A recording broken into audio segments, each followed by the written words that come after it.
Supongo que en ese momento mi sordera era completa, porque ahora a la distancia recuerdo todo aquello como si fueran señales de alerta, llamados de una noche más negra que la que habíamos intentado explorar en otra época con metáforas dudosas.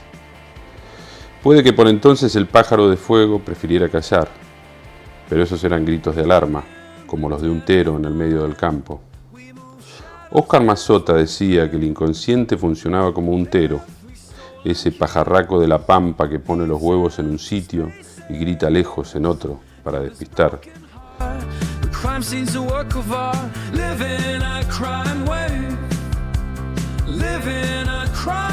Siento que tengo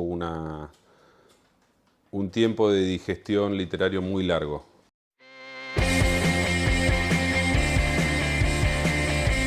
Y lo siento por el contenido de experiencia vital o de sustrato de historia que narro, que suele estar muy separado en el tiempo. Necesito, creo que más de 10, 15 o hasta 20 años para rescatar o reconstruir en la ficción algún momento, alguna sensación, alguna emoción que viví en ese entonces y poder darle un uso literario. La respuesta más sencilla es que soy muy lento, soy una tortuga y obviamente que tengo que administrar el tiempo entre los oficios terrestres, como diría Rodolfo Walsh, y la escritura de ficción. Y así se me da media vida. Y la tercera respuesta, para ser exhaustivo, sería que en el medio entre la segunda novela y esta tercera finalmente publicada hubo 2 o 3 intentos fallidos, novelas que no, o manuscritos o textos que se quedaron a medio camino y fueron tal vez años de escritura que acabaron en un centenar de páginas que fueron directamente a la papelera. Porque generalmente cuando comienzo a escribir un relato o una ficción, no tengo ni la más remota idea de cuál es el meollo de la historia que estoy escribiendo. Y no trabajo con esquemas, ni con mapas, ni nada por el estilo, sino que me largo a nadar a lo desconocido y a veces me hago, como nos pasa a todos. Pero no podría hacerlo de otra manera. Si sé la historia que voy a contar, igual un relato también. Si sé de qué va el relato, o cómo acaba, o qué pasa, algo sucede en mi cabeza que no puedo avanzar y no puedo escribir, no puedo redactar. No sé si no me atrae o no tiene ninguna seducción, ningún interés, pero no puedo primero prefigurar una historia narrativa y luego transformarla en relato. Más bien es lo contrario. El relato da forma a una historia que no sé de qué va y luego me la cuenta a mí mismo.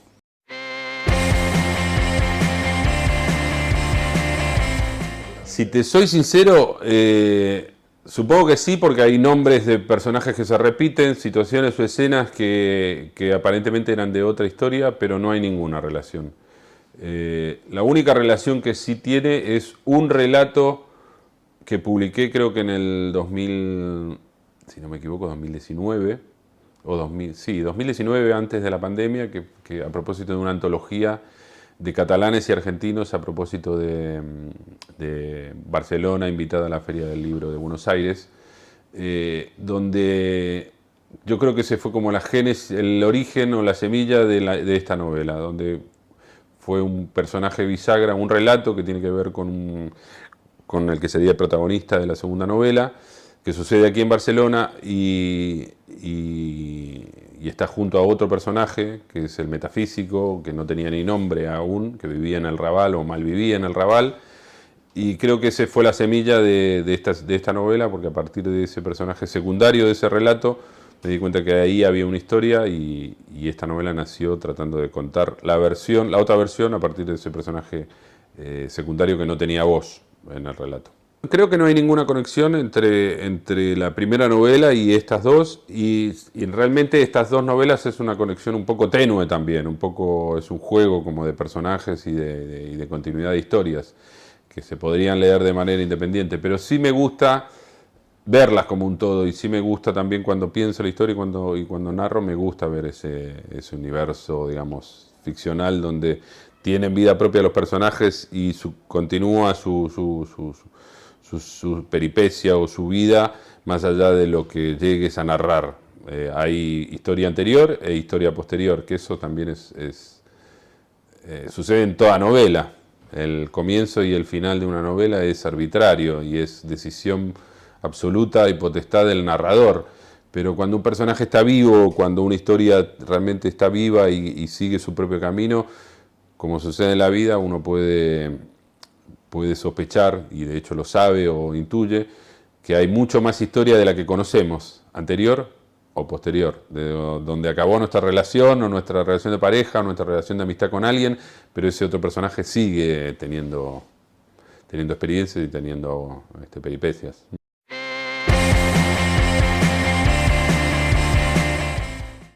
Me parece que ha dado en la tecla, desesperación, huida y desamparo. No me gusta mucho reconocerlo porque de alguna manera, aunque sea indirectamente, te retrata psicológicamente, pero creo que hay algo sí de la intemperie y del desamparo que atraviesa casi todos los relatos de ficción que he escrito. Tal vez algo que tiene que ver, sí, con la intemperie, con la orfandad y con la hostilidad del mundo, ya sea en una villa miseria del Gran Buenos Aires como la primera novela, o en varias localizaciones de Buenos Aires y de América Latina como en la segunda, o en Barcelona pura y dura como es esta, donde transcurre casi toda la parte de la historia, a pesar de que haya pequeñas localizaciones fuera del ámbito barcelonés. Y si hay algo que atraviesa a todos los personajes, un poco es eso, estar dejados un poco en la mano de Dios o frente a la hostilidad, al desamparo del mundo.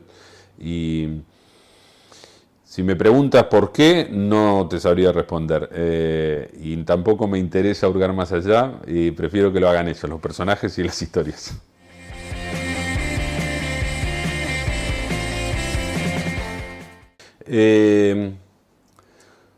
Sí, yo creo que por la misma perspectiva vital del narrador. El narrador ya sabemos que es el personaje de toda novela, el personaje principal, a veces el protagonista y a veces no, pero es el personaje con mayúsculas.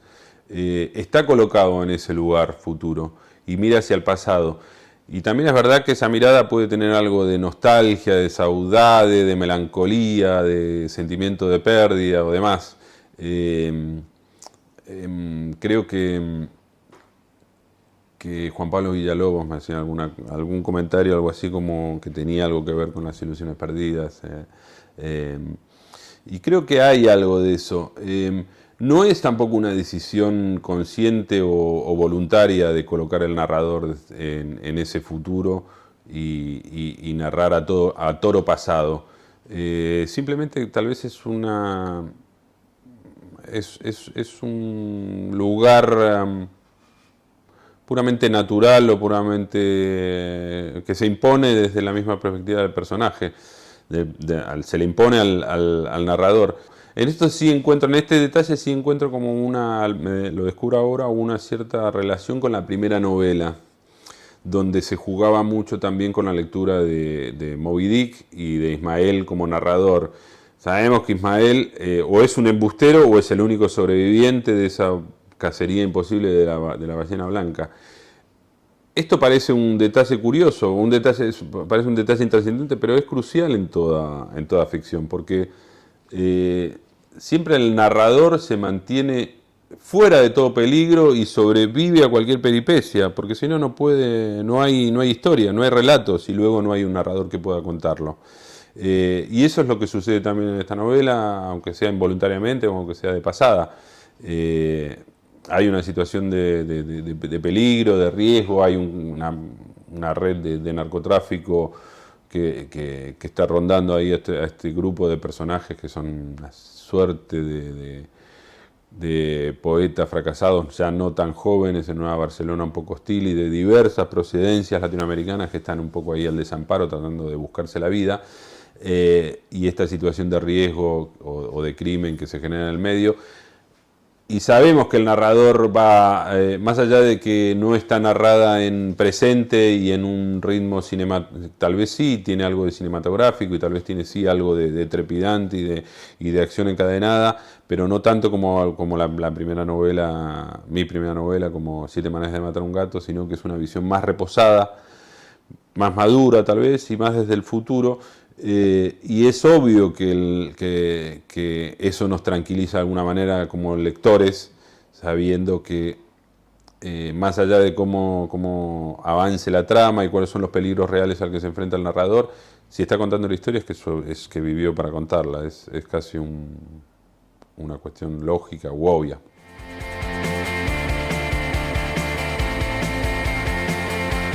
Yo creo que mi vinculación con el género, y supongo o sospecho que le debe pasar a muchos argentinos también, sintiéndose o no cómodos dentro de la tradición y el sistema literario argentino, es una relación ambivalente y casi vampírica, en el sentido de que tal vez usamos más el género de una manera más utilitaria y como si fuera una excusa, como si fuera una especie de campo de juego para ir hacia otro lugar, como si fuera una herramienta que te permite llevar la historia o conducir una historia de manera mucho más firme hacia cualquier sitio.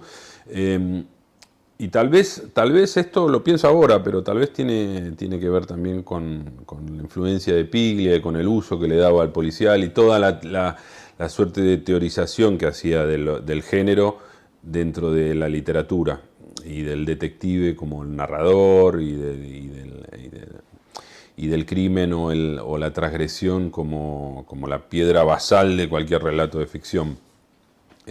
Entonces es una relación tal vez más desacomplejada, fluida, utilitaria, oportunista. Es colocarte esa ropa por un rato o simplemente para ir a divertirte. Pero no es que te creas a pie juntillas que eres un agente de la ley si te pones si te pones la ropa de un agente de policía institucional. O que eres un gángster si te pones un saco cruzado, una americana cruzada y un sombrero de fieltro.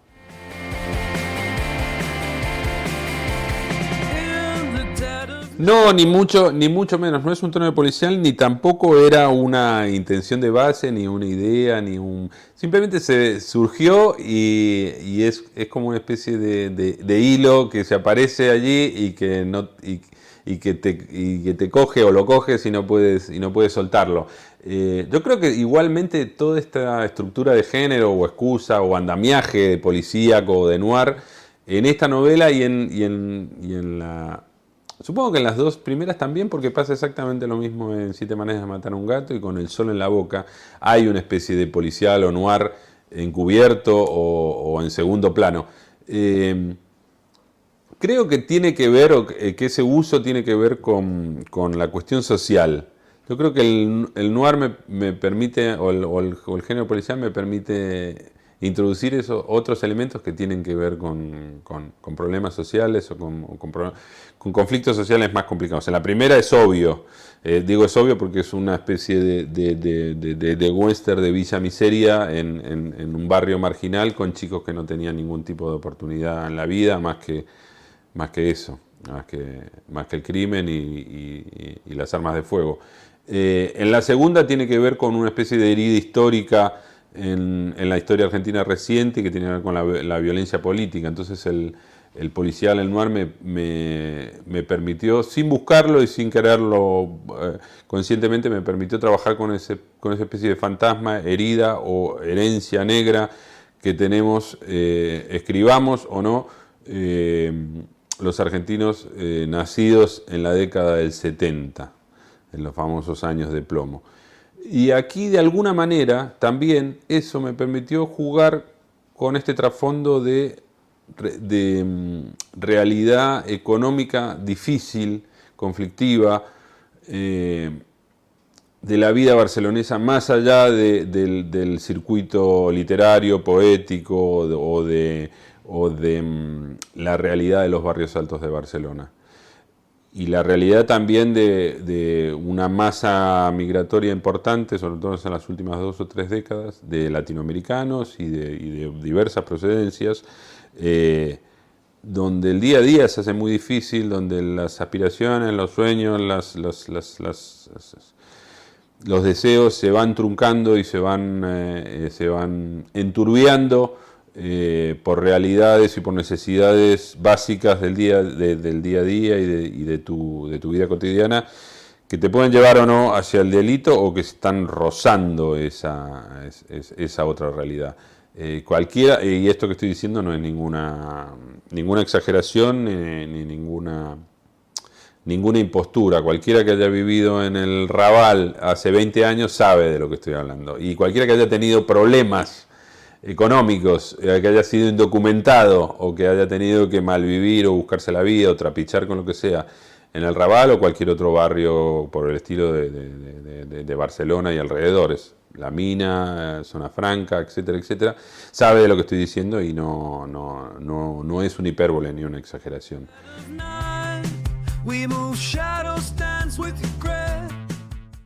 Y tal vez lo que hay aquí es un reflejo de una distancia temporal y cómo la vida te va amansando, domando o castigando, y a veces tus anhelos, tus propósitos, tus deseos de alguna manera se van reconduciendo, se van transformando o se van simplemente desintegrando. Todos los sólidos se disuelven en el aire.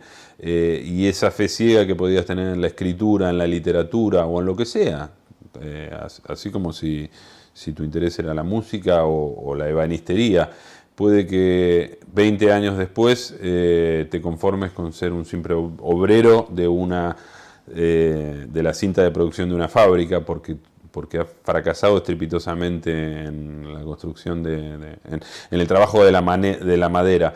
Y lo mismo te puede pasar en la literatura.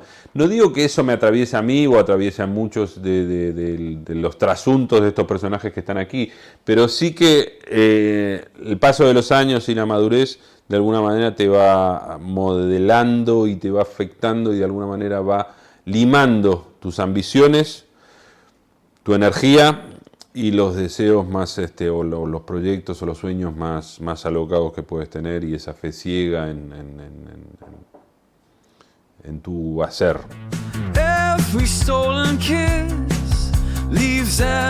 Lo habías marcado muy bien con otra pregunta que tenía que ver con el desarraigo, el desamparo, la intemperie. Si hay algo que atraviesa a todos estos personajes es esa situación, digamos, de orfandad bajo un cielo abierto y no tienen refugio. Si hay algo que te da refugio es la pertenencia y la identidad. Y para enlazar con una cita célebre de Paco Urondo, gran poeta argentino, lo mejor de la poesía son los amigos. Tal vez los que buscan estos personajes o lo que han tratado de sacar en claro tras esa especie de fracaso de su proyecto poético, de su aventura literaria de juventud, es quizás sacar en limpio la amistad como una especie de refugio, de pertenencia, de amparo frente a la hostilidad del mundo.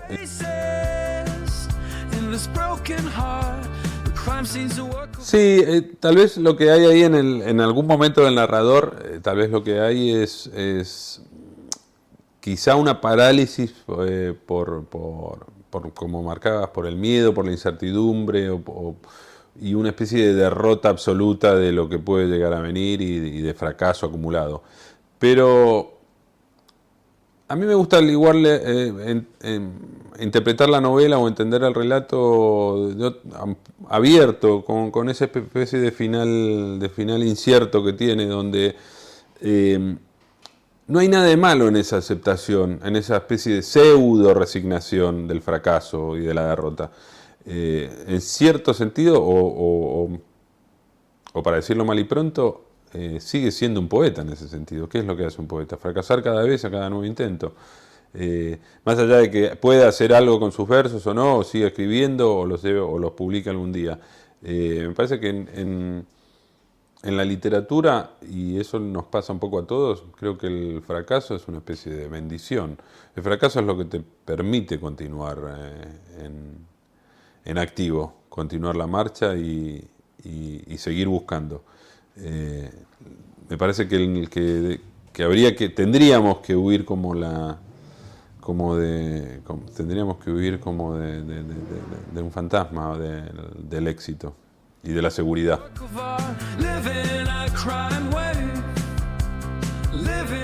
Sí, o quizás el truco está, el truco digo y con todas las comillas necesarias, pero está en esa distancia que le pones al narrar o al rescatar experiencias del pasado o vivencias o emociones, y la distancia que le pones al transformar eso en ficción. Y quizá digo el truco puede ser, o quizá el mérito o la ganancia puede ser transformar experiencias un poco dudosas o dolorosas o no del todo agradables en alguna forma de belleza. Y eso es el único sentido que le podemos encontrar a nuestro habitar en el mundo y al relato. Si eso nos produce algún tipo de placer o goce estético, el estar aquí y ahora y sufrir y atravesar por todos los pequeños inconvenientes o grandes desgracias que pasamos todos, ya es un logro. ¿Por qué? Porque le damos un poco de sentido a este sin sentido en el que habitamos.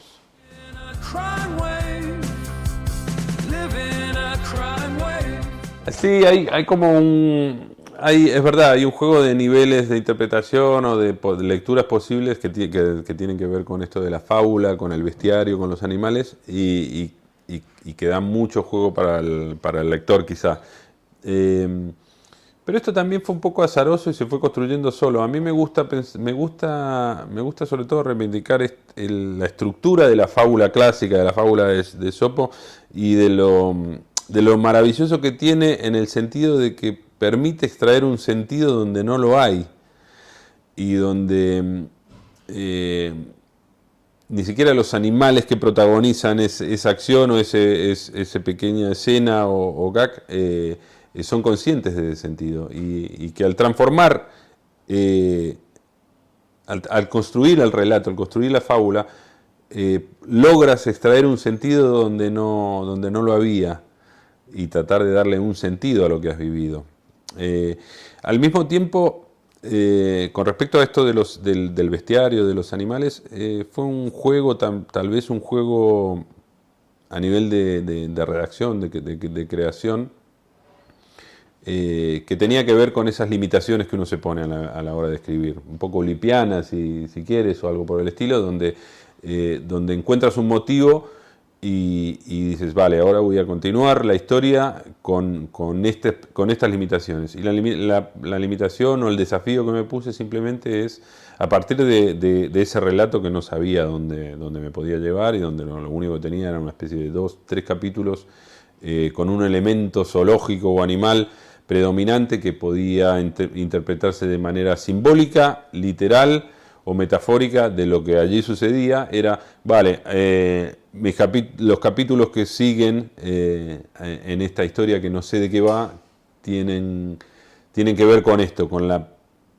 con el protagonismo de un animal en alguno de estos niveles, con una estructura condensada, como si fuera un relato muy, muy, muy breve, y que eso me permita expandir la historia hacia otro lugar, que no sabía cuál era. Y a partir de allí fue surgiendo esto de la fábula sencilla. Es un guiño, obviamente, porque es una fábula compleja, se puede decir, pero lo sencillo también puede ser complejo, que no complicado.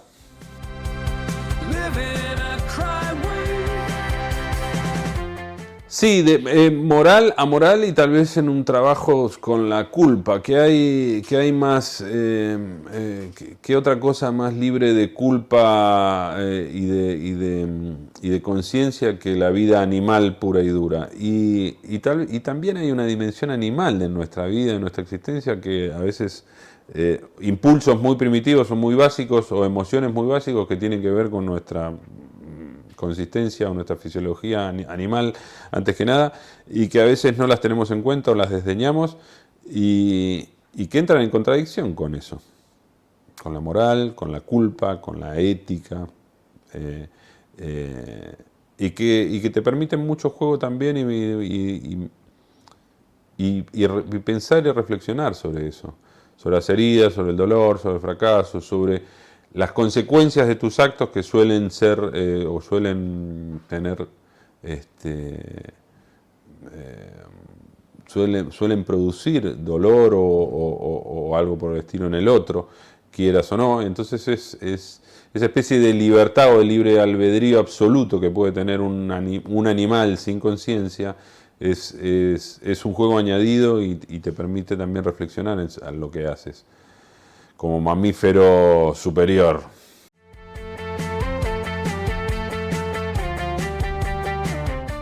Sí, tal vez ese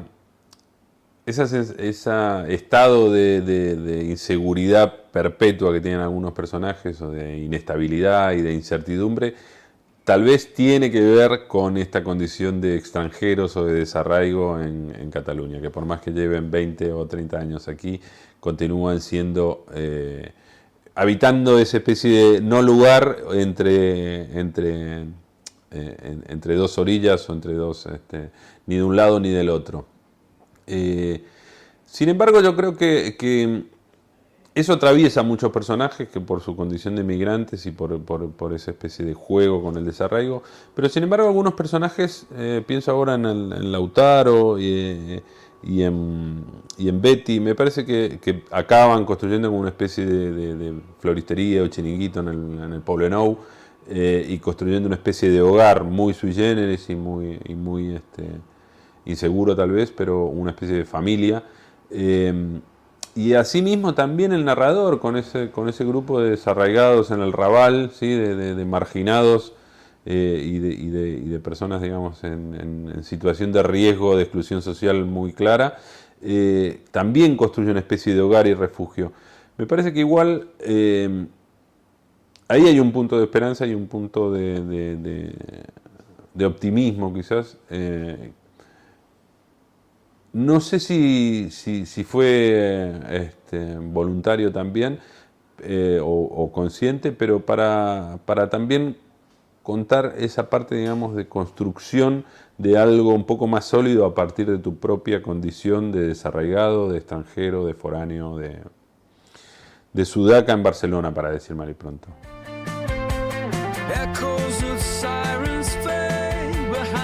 Sí, exactamente, y es lo que te remarcaba al hacer la especie de elogio de las fábulas clásicas de Esopo y de la estructura clásica de la fábula. Lo que me interesaba también rescatar era esta otra especie de, no quiero ponerme pedante, pero esta especie de dimensión antropológica donde necesitamos las historias. Todo el tiempo nos estamos contando historias a nosotros mismos y contándonos a los demás para darle un sentido, para buscarle un sentido a nuestro tan en el mundo que no lo tiene. Entonces necesitamos construir y narrarnos nuestra propia fábula. Porque como animales estúpidos que somos, si no actuamos sin más, y la moraleja, si quieres pensarlo en términos de fábula clásica, se nos escapa. La moraleja, la enseñanza, el corolario, se nos pierde en el día a día. Y estamos construyendo relato todo el tiempo. Y obviamente que los elementos con los que trabajamos no suelen ser, esto le pasa a cualquier narrador, nos pasa a todos. Entre otras cosas porque, como me decía hace muchos años Cristina Pérez Rossi, la felicidad no tiene discurso. La dicha, el bienestar, la felicidad, con eso no logramos construir relatos, no podemos hacer literatura con eso. Y siempre trabajamos con la carencia, con la frustración, con lo que nos falta, o con el dolor, o con la pérdida. Pero claro, también la gracia está a partir de trabajar con esos elementos, si quieres, hostiles o desagradables o dolorosos o muy poco estéticos, tratar de construir una fábula que tenga algún plus de belleza o de goce estético y que te permita a ti experimentarlo. Memories, false promises made, left in the debris as we walk away, leaving sins in the dark.